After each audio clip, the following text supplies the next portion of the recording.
1980களின் பிற்பகுதியில் சென்னை லோயலா கல்லூரியில் முதுகலை சமூக தொண்டு முடித்து அதன் பின்னர் அன்றைய சென்னை சட்டக்கல்லூரியில் சட்டம் படித்துக் கொண்டிருந்த போது ஒரு IAS அலுவலராகி நாட்டு மக்களுக்கு, அதிலும் குறிப்பாக ஏழை எளிய மக்களுக்கு நேர்மையாக தொண்டாற்ற வேண்டும் என்பதுதான் மாணவனாக இருந்த அன்றைய சகாயத்தின் உயர்ந்த லட்சியமாக இருந்தது. அந்த அடிப்படையிலேதான் அகில இந்திய அளவில் UPSC நடத்தும் சிவில் சர்வீஸ் தேர்வையும் தமிழக அளவில் TNPSC தொகுதி ஒன்றையும் ஒரு சேர எழுதினார். 2 தேர்வுகளிலுமே அவர் வெற்றி பெற்றார். முதலில் அவருக்கு சிவில் சர்வீஸ் தேர்வின் மூலம் மைய அரசின் தலைமைச் செயலகமான டெல்லியில் உள்துறை அமைச்சகத்தில் பணி ஒதுக்கப்பட்டது. முதலில் வந்தது அந்த பணியே. எனவே அந்த பணியில் சேர 1989களின் பிற்பகுதியில் டெல்லிக்கு புறப்பட்டார். அந்த பதவியில் சேர்ந்த 3 நாட்களிலேயே தமிழகத்தில் துணை கலெக்டர் பதவி கிடைத்த செய்தியும் வந்து சேர்ந்தது. தமிழகத்தில் தமிழ்நாட்டு மக்களுக்கு நேரடியாக பணி செய்யும் அந்த வாய்ப்பை பயன்படுத்த எண்ணிய சகாயம் மைய அரசு பணியை 6 மாதங்களில் ராஜினாமா செய்தார். மைய அரசு பணியை ராஜினாமா செய்துவிட்டு 1990களை தொடுகின்ற அந்த காலங்களில் துணை கலெக்டராக தமிழக அரசின் பணியில் சேர்ந்தார். பயிற்சி முடித்து 1991 மத்தியில் நீலகிரி மாவட்டத்தில் கோட்டாட்சி தலைவராக தன் பணியை தொடங்கினார். தன் கிராமத்தில் தான் நேசித்த உழைப்பையும் உண்மையையும் மட்டுமே நம்பி வாழ்ந்த உழவர்களையும் தொழிலாளர்களையும் தன் கண்முன்னே நிறுத்தி அதிகாரம் இருக்கும் தன்னிடம் வரும் ஏழைகளை பரிவோடு பார்த்து பணியை தொடங்கினார்.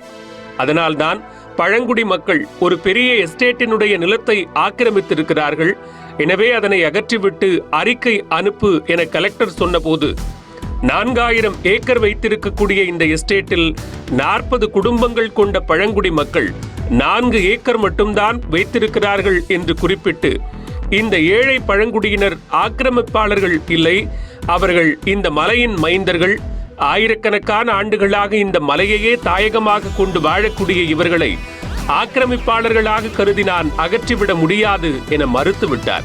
ஏழைகளின் அருகே நிற்கவும் அவர்களுக்காக தன் அதிகாரத்தை செலுத்தவும் விரும்பிய ஒரு லட்சிய இளைஞராக தன்னை நிரூபித்துக் கொண்டார். ஏழைகளின் மீது அளவு கடந்த பரிவை அவர் கொண்டிருந்த காரணத்தினால்தான் அவர் தான் பணிபுரிந்த முதல் அலுவலகத்திலேயே உனக்கு அதிகாரம் இருந்தால் அதனை ஏழைகளுக்கு பயன்படுத்து என்று எழுதி அதன் கீழ் அமர்ந்து பணியாற்றினார்.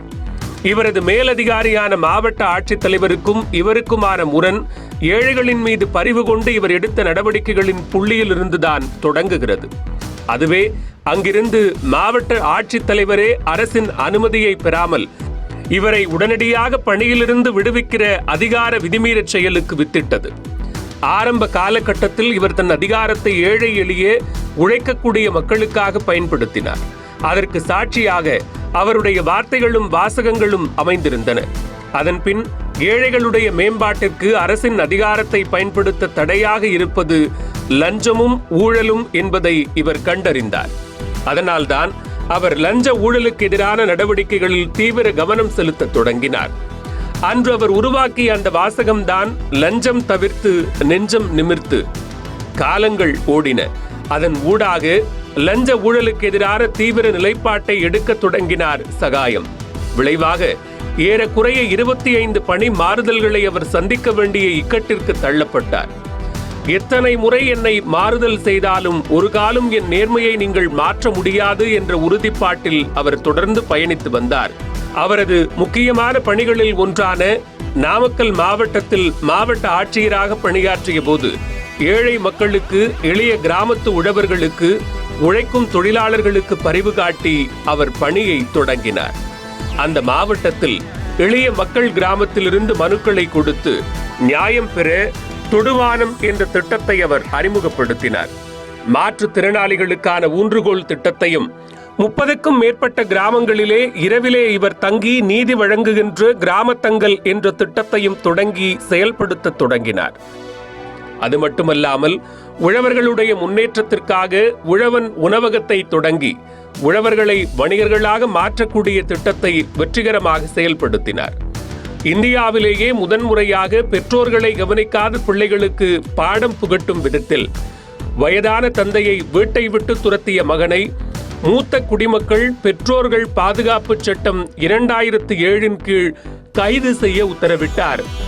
இந்தியாவிலேயே முதன்முறையாக தன் சொத்து கணக்கை பகிரங்கப்படுத்திய முதல் IAS அதிகாரியாக அவர் செயல்பட்டார். இந்த செயலை அவரை பிடிக்காத சக அலுவலர்கள் இவர் ஒரு விளம்பர பிரியர் என்று இவரை குற்றம் சாட்டினர். ஆனால் அவர் தான் மற்ற சக பணியாளர்களுக்கும் அலுவலர்களுக்கும் நேர்மை தளத்தில் முன்னுதாரணமாக திகழ வேண்டும் என்பதற்காகத்தான் தானே முன்வந்து சொத்து கணக்கை வெளியிட்டார் என்பதுதான் உண்மை. அதனால்தான் சக IAS அலுவலர்கள் இவரை விளம்பர பிரியர் என்று சொன்னபோது அவர்களிடம் போட்டியும் பொறாமையும் தான் வெளிப்படுகிறது என்று அவைகளை புறந்தள்ளிவிட்டு இவர் பயணிக்க தொடங்கினார். ஏராளமான எண்ணிக்கையில் எளிய மக்களுக்கு அவர் ஆற்றிய தொண்டுகள் இன்றைக்கும் நாமக்கல்லில் நினைவு கூற தகுந்தவையாக நிற்கின்றன. விவசாயியின் மகனாக பிறந்த இவர் கிராமங்களை அளவுக்கு அதிகமாக நேசித்தார். அதன் ஒரு அம்சமாகத்தான் கிராம நிர்வாக அலுவலர்கள் கிராமங்களில் தங்க வேண்டும் என்கிற சட்டத்தை அமல்படுத்த எத்தனித்தார். விளைவு, கிராம நிர்வாக அலுவலர்கள் இவருக்கு எதிராக போராட்டத்தில் குதித்தனர். ஆனால் இவருக்கு ஆதரவாக பல்லாயிரக்கணக்கான விவசாயிகள், தொழிலாளர்கள், கிராம மக்கள் திரண்டு போராட்டம் நடத்தினர். அன்றைய ஆளும் கட்சியின் மிக முக்கிய பிரமுகர் ஒருவரின் ஆசையோடு நாமக்கல் கிராம நிர்வாக அலுவலர்கள் மட்டுமல்லாது தமிழகம் முழுவதும் உள்ள கிராம நிர்வாக அலுவலர்கள் திரண்டு வந்து போராட்டம் நடத்த தொடங்கினர். கிராம நிர்வாக அலுவலர்கள் போராட்டத்தில் இவரை வசைபாடினர், கடுமையான வார்த்தைகளால் அர்ச்சித்தனர். ஆனால் அவைகள் அத்தனையையும் வீடியோ எடுத்து தலைமைச் செயலகத்தின் உயர் அலுவலர்களுக்கு அவர் அனுப்பி வைத்தார். இந்த போராட்டம் அரசின் சட்டத்தை அமல்படுத்தியதனால் வந்த விளைவுதானே, அதுவும் கிராம மக்களின் நலனுக்காக எடுத்த நடவடிக்கையால் வந்த விளைவுதானே. எனவே உயர் அலுவலர்கள் விதிகளுக்கு புறம்பாக செயல்பட்ட பிற மாவட்டங்களைச் சேர்ந்த கிராம நிர்வாக அலுவலர்களின் சங்கத்தின் மீது நடவடிக்கை எடுப்பார்கள் என்று இவர் நம்பினார். ஆனால் நடவடிக்கை பாய்ந்தது என்னமோ இவர் மீதுதான். இவர் மாவட்ட ஆட்சித்தலைவர் பதவியிலிருந்து மாற்றப்பட்டார். அதுவும் மசூரியில் பயிற்சியில் இருந்தபோது பயிற்சியில் உடனே ஊருக்கு திரும்ப முடியாத நிலை. 50 நாட்கள் கழித்து பயிற்சியை முடித்துத்தான் திரும்ப முடியும். இவருடைய குடும்பம் கலெக்டர் பங்களாவில் இருக்கிறது. பிள்ளைகள் அங்கிருந்து பள்ளிக்கு சென்று கொண்டிருக்கின்றனர். 2000 கிலோமீட்டருக்கு அப்பாலே இருக்கிறோம். புதிய பதவி எதுவும் கொடுக்கப்படவில்லை. எந்த ஊருக்கு செல்வது, எந்த பள்ளியில் பிள்ளைகளை சேர்ப்பது என்ற குழப்பமான நிலையில் குடும்பத்தினர். இக்கட்டான நிலை. 2 மாதம் கழித்து ஊர் திரும்பி அதே சின்ன ஊரிலேயே ஒரு வீடெடுத்து பிள்ளைகளுடைய படிப்பிற்காக அங்கேயே தங்க வேண்டிய நிலை ஏற்பட்டது சகாயத்திற்கு. அதற்கு பிறகு ஒரு அதிகாரமும் இல்லாத திருப்பூர் மேம்பாட்டுக் கழகத்தில் மேலாண் இயக்குநராக பணி நியமனம் செய்யப்பட்டார். ஆனால் அத்தனை இடர்களையுமே தன் நேர்மைக்கு கிடைத்த பரிசாக கருதித்தான் கடந்து வந்தார். 2011 மார்ச் மாதத்தில் இந்திய தேர்தல் ஆணையம் தமிழக சட்டமன்ற பொதுத் தேர்தலை அறிவிக்கிறது. அந்த காலகட்டத்தில் திருமங்கலம் ஃபார்முலா பின்புலத்தில் ஓட்டுக்கு பணம் கொடுக்கும் கலாச்சாரத்தை பற்றி ஏகப்பட்ட புகார்களை எதிர்க்கட்சிகள் அள்ளி வீசின. உடனே அதற்கு காரணமாக இருந்த கரைவேட்டிகளை மட்டுமல்ல, துணையாக இருந்த மதுரை மாமன்னரை கைது செய்ய உத்தரவிட்டார் சகாயம். அப்போதுதான் இந்திய தேர்தல் ஆணையம் மதுரை மாவட்டத்தில் இந்த ஆளுமைகளின் அடாவடிகளை மட்டுப்படுத்தவும் தேர்தலை நேர்மையாக நடத்திடவும் துணிச்சலும் நேர்மையும் மிகுந்த ஒரு IAS அதிகாரி தேவைப்பட்டார். அந்த தேவைக்கு மிக பொருத்தமானவராக பொருந்தி நின்றவர் திரு சகாயம் IAS. பல அலுவலர்களுக்கு மத்தியில் இந்திய தேர்தல் ஆணையம் சகாயத்தை தேர்வு செய்து மதுரை மாவட்ட ஆட்சியராக நியமித்தது. அவருக்கு துணையாக நேர்மையான போலீஸ் அதிகாரிகளும் நியமிக்கப்பட்டனர். தேர்தலுக்கு 20 நாட்களே இருக்கையில் களமிறங்கினார் சகாயம். மாவட்டம் முழுமையும் பறக்கும் படைகளை தட்டிவிட்டதோடு தானும் பம்பரமாக சுழன்று பணப்பட்டுவாடாக்களை தடுத்து நிறுத்தினார். மதுரையின் மன்னராக திகழ்ந்த ஆளுமையின் நடவடிக்கைகளை மட்டுப்படுத்தினார். மேலூர் பகுதியில் அன்றைய மதுரை மாமன்னர் பணப்பட்டுவாடா செய்யச் சொல்கிறார் என்று அறிந்து அதனை கண்காணிக்கவும் காட்சியாய் பிடிக்கவும் தாசில்தாரை அனுப்புகிறார். அனுப்பப்பட்ட தாசில்தாருக்கு அடி விழுந்தது. உடனே அதற்கு காரணமாக இருந்த கரைவேட்டிகளை மட்டுமல்ல, ஊற்றுக்கண்ணாய் இருந்த மதுரை மாமன்னரை கைது செய்ய உத்தரவிட்டார் சகாயம். ஆளும் கட்சியாக இருந்தாலும் அக்கட்சியினரின் அராஜக நடவடிக்கைகளை தடுப்பதில் முனைந்து நின்றதோடு முதல்வரின் மகனின் அராஜக நடவடிக்கைகளுக்கு முற்றுப்புள்ளி வைக்க துணிந்து நின்றார் சகாயம். இந்த கைது நடவடிக்கைக்கு பயந்து மதுரை ஆளுமை முதல் கடைசி கரைவேட்டி வரை தலைமறைவாகி இரவோடு இரவாக ஜாமீன் பெற்றது. இவருடைய உறுதியான நடவடிக்கையை உறக்கச் சொல்லும் கதை. இப்படி கடுமையான நடவடிக்கைகள் எடுத்த காரணத்தால் மதுரை மாவட்டம் முழுமையும் அன்றைய ஆளும் கட்சியினரால் இவரது கொடும்பாவி எரிக்கப்பட்டது. இவரை மாற்றச் சொல்லி உயர்நீதிமன்றத்தில் 2 வழக்குகள் தொடரப்பட்டன. தேர்தல் அலுவலராக இருந்த ஒரு துணை ஆட்சியர் சகாயத்தின் மீது பொய் குற்றச்சாட்டுக்களை சொல்லி ஆளும் கட்சிக்கு ஆதரவாக ஆஸ்பத்திரியில் போய் படுத்துக் கொண்டார்.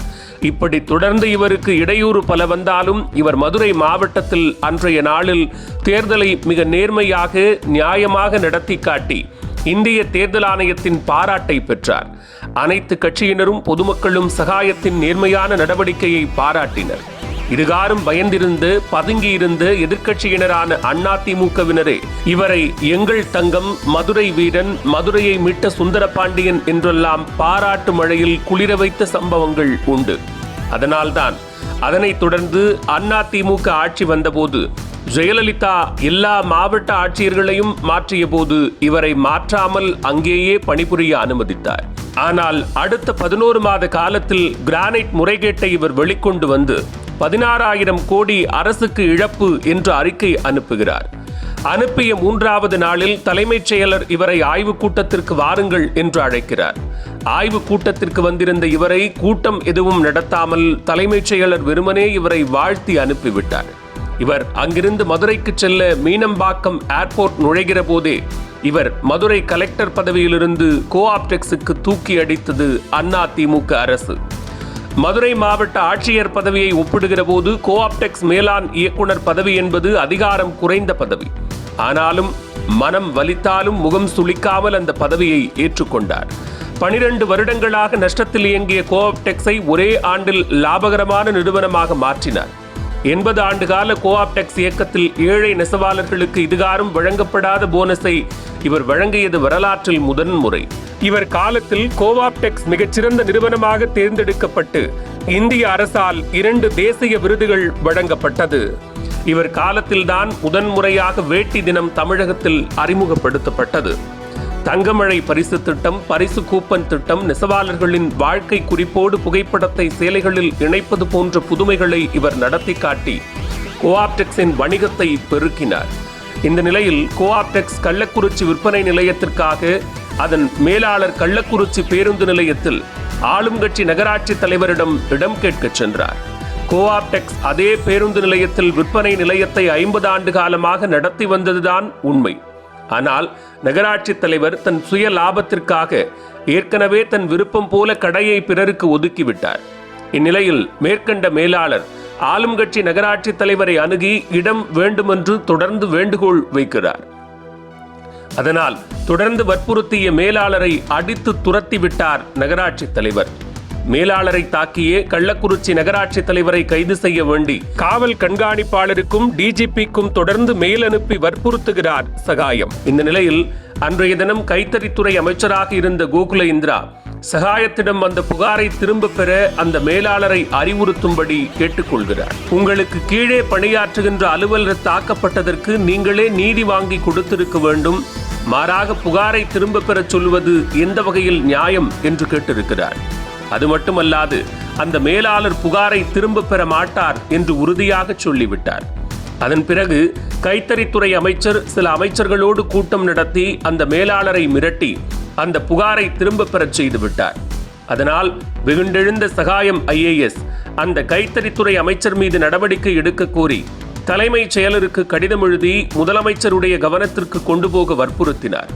இந்நிலையில் தாக்கப்பட்டவருக்கு நீதி கிடைக்க போராடிய சகாயம் 10 நாளில் கோஆப்டெக்ஸ் மேலாண் இயக்குனர் பதவியிலிருந்து இந்திய மருத்துவத்துறையின் இயக்குனராக மாற்றப்படுகிறார். கோஆப்டெக்ஸின் உண்மை ஊழியர் ஆளும் கட்சி தலைவரால் தாக்கப்பட்டதற்கு நியாயம் கேட்ட தன்னை அநியாயமாக மாற்றிவிட்டார்கள் என்றாலும் வலியை மறைத்துக் கொண்டு புதிய பதவியில் சேர புறப்பட தயாரானார் சகாயம். அந்த பதவியில் சேருவதற்கு முன் 48 மணி நேரத்திற்குள் அங்கிருந்து அறிவியல் நகரத்தின் துணைத் தலைவராக மாற்றப்பட்டார். 800 பேர் கொண்ட கோஆப்டெக்ஸில் இருந்து 8000 பேர் கொண்ட இந்திய மருத்துவத்துறைக்கு மாற்றப்பட்டு அங்கேயும் சேரவிடாமல் கடைசியில் 8 பேர் கூட இல்லாத அறிவியல் நகரத்திற்கு மாற்றப்பட்டதில் நெருடல் ஏற்பட்டாலும் நேர்மைக்கு கிடைத்த பரிசாகவே எண்ணிக்கொண்டார் சகாயம்.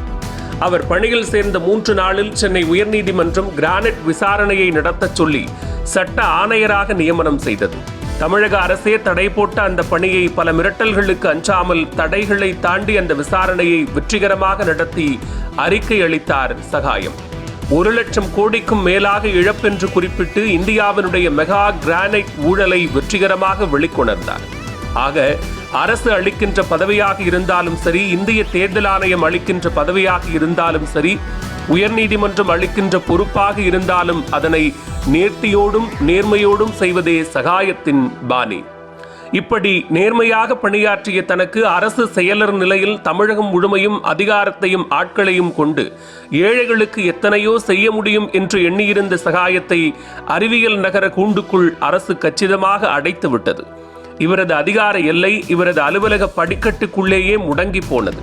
தன் லட்சியமான ஏழை எளிய மக்களின் முன்னேற்றத்திற்கு உதவுகின்ற வாய்ப்பு தனக்கு கிட்டவில்லை என்ற ஆதங்கம் அவரது அடிமனதை துளைத்தது. அதனை அவர் வெளிக்காட்டிக் கொள்ளவே இல்லை. இனி தம்மை போன்ற நேர்மையான அலுவலர்கள் இந்த ஊழல் அமைப்பில் தொடர்ந்து பணியாற்ற முடியாது என்று உணர்ந்தார். இந்த நிலையில் அவர் கிரானைட் விசாரணையினுடைய இறுதி கட்டத்தில் தடயங்களை காப்பதற்காக இரவு முழுவதும் சுடுகாட்டில் தங்கிய நிகழ்வு பெரும் சாகசமாக பார்க்கப்பட்டது. இந்த பின்புலத்தில் இளைஞர்கள் சிலர் இவர் அரசியலுக்கு வர வேண்டும் என்று அழைப்பு விடுத்தனர். ஆயிரக்கணக்கில் திரண்டு பேரணி நடத்தினர். ஆனால் உண்மையில் இவருக்கு தற்கால அரசியலில் ஈடுபாடு இல்லை என்பதை இவரிடம் நெருங்கி நின்றோர் அறிவர். எனவே அந்த இளைஞர்களை அழைத்து, எனக்கு இன்றைய அரசியலில் நாட்டமில்லை என்று சொல்லிவிட்டார். ஆனால் அவர்களுக்கோ பெரும் வருத்தம், ஏமாற்றம். அப்படி வருத்தத்தில் இருந்த இளைஞர்களை அழைத்து சமூக மாற்றங்களை உருவாக்குங்கள் என்று அவர் திசை மாற்றினார். மக்களிடம் செல்லுங்கள், மக்கள் பிரச்சனைகளை புரிந்து கொள்ளுங்கள், மக்களுக்கு தொண்டாற்றுங்கள், நேர்மையான சமூகத்தை உருவாக்குங்கள், அந்த நேர்மையான சமூகம் நேர்மையான அரசை உருவாக்கும் என்று அறிவுறுத்தினார். அதற்காக சமூக மேம்பாட்டிற்கான 20 திட்டங்களை அந்த இளைஞர்களிடத்திலே கொடுத்து அமல்படுத்த அறிவுறுத்தினார். உண்மையில் இவருக்கு அரசியல் கோபம் உண்டு, அரசியல் இலக்கு இல்லை என்பதை அவருக்கு நெருக்கமானவர்கள் அறிவார்கள். இந்த நிலையில்தான் இவர் 2018 அரசு பதவியிலிருந்து விலக முடிவெடுத்தார். அது நிச்சயமாக அரசியலுக்காக அல்ல. சமூக அவலங்களுக்கு எதிராக பேச வேண்டும், நிறைய புத்தகங்கள் எழுத வேண்டும், நேர்மையான சமுதாயத்தை உருவாக்க வேண்டும், நேர்மையான இளைஞர்களை IAS அலுவலர்களாக உயர் அலுவலர்களாக உருவாக்க வேண்டும் என்ற திட்டத்தோடு தான் இருந்தார். ஆனால் அவர் தன்னுடைய சொந்த பிரச்சனையால் அந்த முடிவை தள்ளி போட்டு வந்தார். அரசு இவருக்கு பொருத்தமான பதவி வழங்காமல் 7 ஆண்டுகளாக அதிகாரம் இல்லாத ஒரே பதவியில் வைத்திருந்தது மட்டுமல்லாது, வெளிநாடு வாழ் தமிழர்கள் அழைக்கின்ற நிகழ்வுகளுக்கு அனுமதி மறுத்தது போன்று இவரின் சின்ன சின்ன கோரிக்கைகளை கூட உதாசீனப்படுத்துவது என்கின்ற நிலை தொடர்ந்து வந்தது. இந்நிலையில்தான் 30/9/2020 அன்று தமிழக அரசின் தலைமைச் செயலருக்கு 9 பக்க கடிதம் ஒன்றை எழுதினார் சகாயம். அதில், என்னை போன்ற நேர்மையாளர்களை ஏன் புறக்கணிக்கிறீர்கள்? நேர்மையாய் நின்றதை தவிர வேறு என்ன தவறு செய்து விட்டோம்? நம்முடைய நாட்டின் முன்னோர்களான பெருந்தலைவர்கள் IAS போன்ற பதவிகளை தொடர அனுமதித்ததே அரசு இயந்திரத்தில் நேர்மையை நிலைநாட்டி மக்களின் முன்னேற்றத்திற்கு உதவத்தானே. ஆனால் உங்களுடைய பணிமாறுதல் கொள்கை நேர்மையாளர்களுக்கு எதிராகவே இருக்கிறது என்று காட்டமாகவே எழுதினார். அதில் காந்திஜியினுடைய சொற்றொடரோடு அந்த கடிதத்தை முடித்து அடுத்த நாளே 2/10/2020 அன்று காந்தி பிறந்த நாள் அன்று தன்னுடைய விருப்ப ஓய்வை கேட்டு தமிழக அரசுக்கு கடிதம் எழுதினார். அந்த விருப்ப ஓய்வு கடிதத்தில் தன்னை 30/12/2020 அன்றோ அல்லது 30/1/2021 அன்றோ விடுவிக்கும்படி கேட்டுக்கொண்டார். தேசத்தந்தை காந்திஜியின் பிறந்த நாள் அன்று விருப்ப ஓய்விற்கு விண்ணப்பித்ததால் காந்திஜியின் நினைவு நாளன்றோ அதற்கு முன்பாகவோ அரசு பதவியில் இருந்து விலக வேண்டும் என்பதுதான் அவரது விருப்பம். ஆனால் எழுதிய 9 பக்க கடிதத்திற்கோ விருப்ப ஓய்வு கடிதத்திற்கோ எந்த பதிலும் வராத நிலையிலும் தலைமைச் செயலாளரோ பிற IAS அதிகாரிகளோ தன்னிடம் நேரடியாகவோ தொலைபேசியிலோ அழைத்து பேசாத நிலையில் 30/12/2020 அன்றைய நாளுக்கு முந்தைய நாளான 29/12/2020 அன்று தலைமைச் செயலருக்கு மீண்டும் ஒரு மெயிலையும் ஒரு கடிதத்தையும் அனுப்புகிறார். அந்த கடிதத்தில் தன்னை 30/12/2020 அன்று விடுவிக்க வேண்டாம், மாறாக 30/1/2021 அன்றோ அல்லது அதற்கு முன்பாகவோ அரசும் தானும் முடிவெடுத்த ஏதாவது ஒரு நாளில் தன்னை விடுவிக்கும்படி கேட்டுக்கொண்டிருக்கிறார். அதற்காக தான் தலைமைச் செயலரை சந்திக்க வேண்டும் என்று குறிப்பிடுகிறார். இந்த நிலையில் தலைமைச் செயலாளர் தன்னை அழைப்பார், அவரிடமே பேசி 30/1/2021 ஏதாவது ஒரு நாளில் தன்னை விடுவிக்கும்படி கேட்டுக்கொள்ளலாம் என்று காத்திருந்தார் சகாயம். அதன் காரணமாக தனக்கான பென்ஷன் போன்ற கருத்துருக்களை கூட தயார் செய்யாமலேயே இருந்தார். இந்த நிலையில் 2/1/2021 அன்று விடுமுறையான அன்றைய நாளில் அரசாணை வெளியிட்டு தமிழக அரசு இவரை விடுவித்திருந்தது. இந்த நிலையில் 29/12/2020 அன்று அனுப்பிய மெயில், கடிதம் ஆகியவற்றிற்கு எந்த பதிலும் சொல்லாமல் இப்படி அரசாணை அனுப்பியிருப்பது சரியல்ல என்று இவர் அதனை பெற மறுத்துவிட்டார். உடனடியாக 30/1/2021 முன்பாக தான் விரும்புகிற ஒரு நாளில் தன்னை விடுவிக்குமாறு கோரி மீண்டும் ஒரு மெயில் அனுப்புகிறார். அனுப்பிவிட்டு 3ஆம் தேதி அலுவலகத்திற்கு செல்கிறார். எப்படியும் தலைமைச் செயலாளரை சந்தித்து 30/1/2021 முன்பு ஒரு நாளில் பதவி விலகலாம் என்று எண்ணியிருந்த நிலையில் 5ஆம் தேதி தமிழக அரசே சகாயம் பதவி விலகல் கடிதம் கொடுத்துவிட்டு தனது பதவியிலிருந்து விலக மறுக்கிறார் என்று பொய்யான ஒரு செய்தியை ஊடகத்தினரிடையே பரப்புகிறது. இதனையொட்டி சமூக வலைதளங்களில் அவதூறான செய்திகளை சில மூத்த IAS அலுவலர்கள் பரப்பியதாக இவரிடம் சொல்லப்பட்டது. அதோடு கூட அறிவியல் நகரத்திற்கு கூடுதல் பொறுப்பு அலுவலர் உடனடியாக நியமிக்கப்பட்டார். தமிழக அரசு தன்னை அவமானப்படுத்த முயலுகிறது என்று எண்ணி அன்றைக்கு முடிக்க வேண்டிய அனைத்து கோப்புகளையும் அவசரமாக முடித்து அதோடு கூட தான் தயாரித்து வந்திருந்த அறிவியல் நகரத்தை டிபார்ட்மெண்ட் ஆஃப் சயின்ஸ் அண்ட் டெக்னாலஜியாக மாற்ற வேண்டும், தமிழக அரசே IIT போன்ற உயர் தொழில்நுட்ப நிறுவனங்களை நடத்த வேண்டும் என்ற 3 கருத்துருக்களை தயாரித்து அனுப்பிவிட்டு பொறுப்பு ஒப்படைக்கக்கூடிய அலுவலரிடத்தில் கையெழுத்திட்டு நள்ளிரவு தன்னந்தனியாக வீடு வந்து சேர்ந்தார். 30 ஆண்டு காலம் மிகுந்த நேர்மையோடும் அர்ப்பணிப்போடும் பணியாற்றிய தன்னை தமிழக அரசு இப்படி கண்ணிய குறைவாக நடத்துவது ஏன்? அரசு நிர்வாகத்தில் உண்மையான நேர்மையான அலுவலர்களுக்கு இடமே இல்லையா என்று வேதனையோடு அரசு தளத்திலிருந்து வெளியேறினார். விடுவிக்கப்பட்ட செய்தி அடுத்த நாள் வந்தவுடன் ஊடகங்கள் ஆளுக்கு ஒரு கதையை கற்பனைக்கு ஏற்றவாறு திரிக்க ஆரம்பித்து விட்டன. கமலஹாசனுடன் சேரப்போகிறார், நாம் தமிழருடன் சேரப்போகிறார் என்று விருப்பம் போல செய்திகளை வெளியிட்டு தம் கற்பனை திறனை அவைகள் காட்டிக் கொண்டன. உண்மையிலேயே நம்முடைய தேர்தல் அரசியலில் ஆர்வமற்றவராய்த்தான் சகாயம் இருந்தார். காரணம், தன் அரசு பணியில் அடுத்தவரிடம் டீ வாங்கி கூட குடிக்கக்கூடாது என்பதற்காக டீ குடிக்கும் பழக்கத்தையே கைவிட்ட உச்சபட்ச நேர்மைக்கு சொந்தக்காரரான அவர் தேர்தல் அரசியலில் தன் நேர்மைக்கு பங்கம் வந்துவிடுமோ என்று அவர் ஒதுங்க விரும்புகிறார். தேர்தலை தாண்டிய சமூக மாற்றங்களில் எல்லையில்லா அக்கறை அவருக்கு உண்டு என்பதை அவர் அருகருகே இருந்து பார்த்தவர்கள் அறிவர். ஆளாளுக்கு கற்பனை கதையை கட்டிவிடுகிறார்கள். அந்த அடிப்படையில் பல யோசனைகளையும் தெரிவித்து வருகின்றனர். ஏற்கனவே நடிகர் ரஜினிகாந்தின் முதலமைச்சர் வேட்பாளர் இவர்தான் என்று ஊடகங்கள் பேச ஆரம்பித்தன. அவர் நேரடியாக சந்தித்து விட்டார், சந்தித்து பேசினார் என்றெல்லாம் உண்மையை உரைப்பது போல உரக்கச் சொல்லின ஊடகங்கள். உண்மையில் நடந்தது என்ன? 3 ஆண்டுகளுக்கு முன்பு நடிகர் ரஜினிகாந்துக்கு நெருக்கமான ஒருவரை வந்து சந்தியுங்கள், அவர் விருப்பப்படி தேர்தலில் நிற்கலாம், வென்றால் எந்த பதவியை வேண்டுமானாலும் எடுத்துக்கொள்ளலாம் என்று சகாயத்திற்கு சொல்லப்பட்டது. ஆனால் ஒரு IAS அதிகாரியாக இருந்து கொண்டே அரசியல் பேசுவது, அரசியல் முன்னெடுப்புகளை எடுப்பது, அதற்காக ஆளுமைகளை சந்திப்பது எந்த வகையிலும் ஏற்புடையது அல்ல என்று எண்ணி நாசுக்காக மறுத்துவிட்டார் என்பதே உண்மையிலும் உண்மை. எந்த சூழ்நிலையிலும் அவர் ரஜினிகாந்தையோ அவருக்கு நெருக்கமானவர்களையோ நேரில் சந்தித்ததோ அலைபேசியில் தொடர்பு கொண்டதோ இல்லை. அரசியல் கனவுகளை சுமக்காத சகாயம் எப்படி இத்தகைய அரசியல் முன்னெடுப்புகளை எடுப்பார்? அப்படியே அரசியல் முன்னெடுப்புகளை எடுத்தாலும் திரைப்பட நடிகர் ரஜினிகாந்துக்கும் இவருக்கும் கொள்கை முரண்பாடுகள் ஏராளமாய் இருக்கும் என்பதை சகாயத்தை நன்கு அறிந்தவர்கள் அறிவார்கள். உண்மையில் அவருக்கு அரசியல் கனவுகள் இருந்திருந்தால் லட்சக்கணக்கான இளைஞர்களை சென்றடைந்த அவர் அன்றைக்கே அரசியல் இயக்கத்தை தொடங்கி இருப்பார். இன்றைக்கும் அவர் பேசுகிற கூட்டங்களில் ஆயிரக்கணக்கில் இளைஞர்கள் திரளுகிறார்கள் என்ற நிலையில் அவர் திட்டமிட்டு காய் நகர்த்தி இருப்பார். எதிர்காலத்தில் தன் அரசியல் முன்னெடுப்புகளுக்கு உதவுவார்கள் என்று பெரும் தொழிலதிபர்களை தன் அருகே வைத்திருப்பார். இதில் எதனையும் அவர் செய்திடவில்லை என்பதே உண்மை. 3 ஆண்டுகளுக்கு முன்பே சீர்காழியில் பாரம்பரிய நெல் கண்காட்சியில் கலந்து கொண்டு சென்னை திரும்ப வேண்டிய நிலை சகாயத்திற்கு. பாண்டிச்சேரி வழியாகத்தான் திரும்ப வேண்டும். இவரது மக்கள் பாதையைச் சேர்ந்த இளைஞர்கள் சிலர் பாண்டிச்சேரியில் ஒரு சிறு கூட்டம் நடத்துகிறோம், நம்முடைய இளைஞர்களிடத்திலேயே பேசுங்கள் என்று கூறியதற்கு அவர் ஒப்புக்கொண்டார்.